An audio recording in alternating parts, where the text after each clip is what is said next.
Happy Sunday, everyone, and welcome to Unity of Kern County on this 16th day of July, 2023.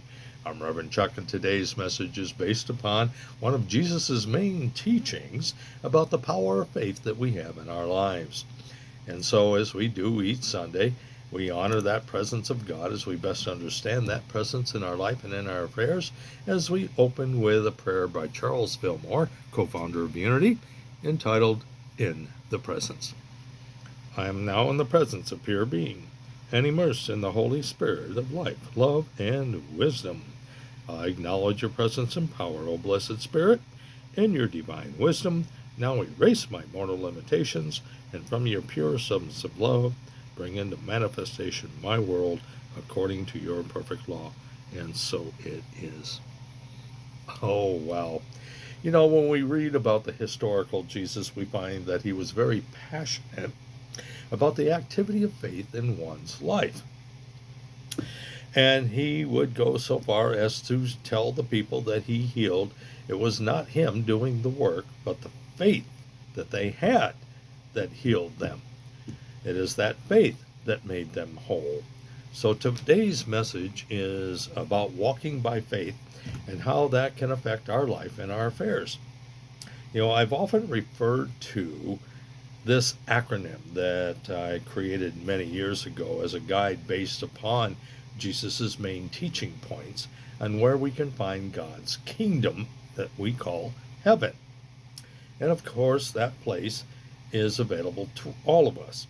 And where is that place? Well, it's found within the book of Luke, according to the writer, which said that Jesus said, the kingdom of heaven is within us.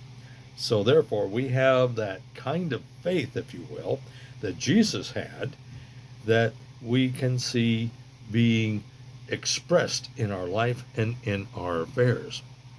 And so the acronym FAITH is based upon focused attitude, inspiring thoughts of heaven. That is a focused attitude, inspiring thoughts of heaven. That is the faith. Now, of course, we're all on a path, we're on a journey, a spiritual quest, if you will, to claim that piece of heaven right here on earth. And St. Paul, as well as others, taught that we walk by faith and not by sight.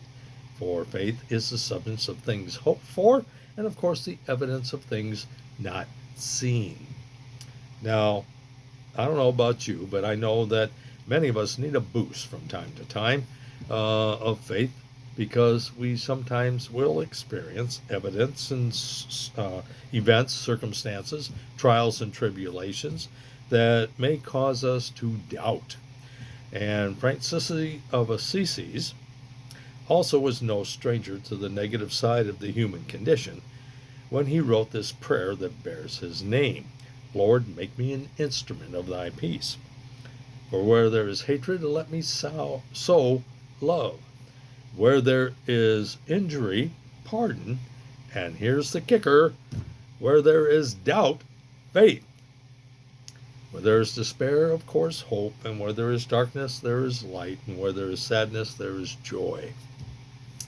Well, I want to focus on where there is doubt, faith. Who of us have not at one time or another in our lives encountered doubt? In fact, many noted individuals over the centuries have written about doubt and faith as they go hand in hand. So with that in mind, I would like to take this morning and share with you some quotes that can inspire us to walk by faith no matter what the world tells us about doubt. Someone once wrote, and I quote, "People who doubt have great faith because faith is something you do, not something you think." Now, that is something to think about.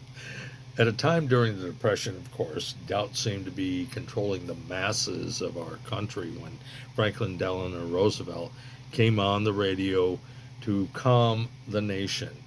And in so doing, these were his words, and I quote, "The only limit to our realization of tomorrow will be the doubts of today. So let us move forward with strong and active faith." And boy, we sure did, didn't we? Here's one from Robert Browning. I show you doubt to prove that faith exists. I show you doubt to prove faith exists. I love it. And one of my favorite authors and co-ministers in clergy was Norman Vincent Peale. And he wrote this: believe in yourself. Have faith in your abilities, he wrote. Without a humble but reasonable confidence in your own powers, you cannot be successful or happy. So have the faith that you can do all things because God is with you. Now, some events happen to cause us to make changes in our lives. It happens all the time. It's part of living. And of course, there are times that we are going to have doubt about those changes as we embrace them. However, regardless of how doubt shows up, we need to realize that it can be a catalyst, okay, that brings us about a twin. As the prophet Khalil Gibran wrote and remarked about, doubt is a feeling too lonely to know that faith is its twin. Wow. So when we think about that, we end up learning how to embrace the doubt and at the same time bring about the twin, which is faith, into the equation. And when we do that, it's amazing the insights we can gather. And here are a few. One's from author Susan Taylor, who points out that the seeds of faith are always within us. Sometimes it takes a crisis to nourish and encourage their growth. What situations have you faced that you nourished and encouraged the growth of faith in your life? This is from an author that is unknown. Through faith, man can experience the meaning of the world. For every tomorrow has two handles. You can take hold of the handle of anxiety, or you can take hold of the handle of faith. I love that one. And another one from author Philip Golly. Fear can keep us up all night, but faith makes a fine pillow. You would rest easy. And then there are people that believe you must be religious to have faith. And that is simply not true, because religion and faith are not the same. As author John Powell has pointed out, this is what he has to say, and I quote, faith and religion, of course, are not one and the same. The distinction between the two is similar to the distinction between what is sometimes referred as the soul and the body of an experience. The soul, he says, is the invisible part rooted in the mind, the will, and, of course, the feelings. The body of the experience is an outward expression of its soul. It is putting into action of an idea, a conviction, a hope, a desire. Faith, then, is like the soul of an experience. It is an inner acknowledgement of the relationship between God and humanity. Religion, on the other hand, is like the body. It's an outer expression of the inner acknowledgement that we have that connection with God. So there's also been this question that has been asked from time to time. Why are we masters of our fate, the captains of our souls? Well, it's simple, but yet very hard to put into practice because of our negative belief systems that we carry. Because we have the power to control our thoughts, our attitudes. That is why we find that many people still live in a negative world of their making. A Murphy's Law type attitude of mind, if you will. If something's going to go wrong, then it's going to go wrong. So when we learn to live by faith, we live in a positive world based upon faith. that with God, all things are possible. With God, all things are possible. And you don't have to be a prophet or a poet or a philosopher to know which one is best.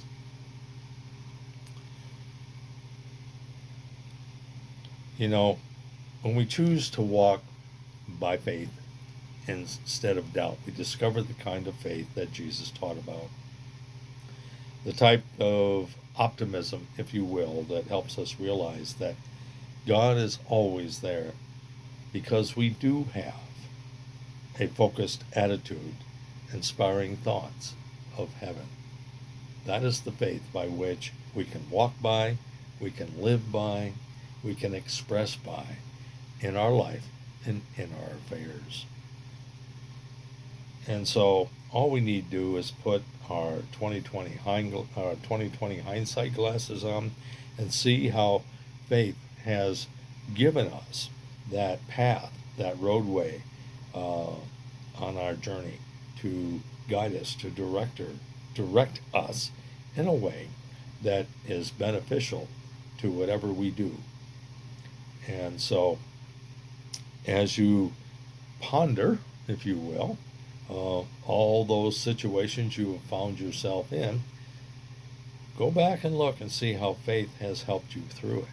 How the positive activity of faith, having that focused attitude, inspiring thoughts of heaven, have guided you onward and forward and upward in your journey. Well, if you have any questions at any time about the materials that I share with you on this Sunday morning, please feel free to contact me at Facebook Messenger, or you can email me at revchuckunity@yahoo.com. And of course, I want to thank all of you who continue to subscribe or follow me on YouTube at Unity of Kern County, and of course, the Facebook page. So till next week, remember to be good to yourself and others. God bless you, dear friends.